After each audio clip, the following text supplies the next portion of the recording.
Franco Servadei. I'm director of the neurotrauma neurosurgical unit at the University of Parma in Italy. Well, it's EANS, the European Association of Neurosurgery, is a strong part of the World Federation. My election was also a sign that the world neurosurgeon recognized the European neurosurgeon as being able to have a worldwide view of the neurosurgical community. EANS, as we say in this Congress, is very important for training, for education, for Congress. The World Federation has a different perspective. Is a combination of 5 continents and 5 continental organizations. But starting from Europe, is with my background experience in Europe, it's very much important to understand also what's going on in countries, for instance, with limited facilities, which are a big part of our federation.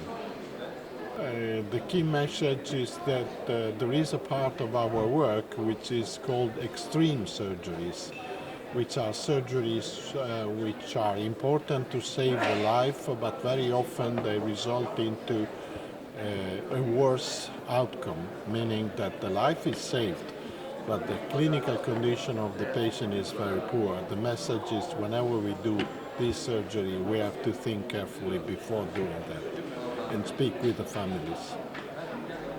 Well, innovative technologies are, as I told you, the ethical issue, it's also important because the more we can do, the more we know, the more we are in troubles with the results that we can get. We open new eras of treatment, but we also open a new possibility for the patients to be treated with the outcome still not yet well established. First the devices and then the outcome.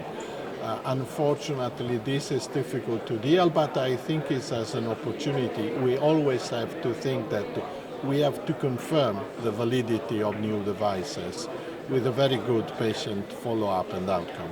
I give you an example. I work in UK, in an Anglo-Saxon country, and it seems to be very close to my country. Actually, the reaction of patient to the same question, if I ask a patient, we have the possibility to operate, or we can wait and look for conservative management. Most of the Anglo-Saxon patients will say, no, I want to be operated and solve my problems. Most of the patients from south of Europe will tell you, I prefer to wait and see how does it work.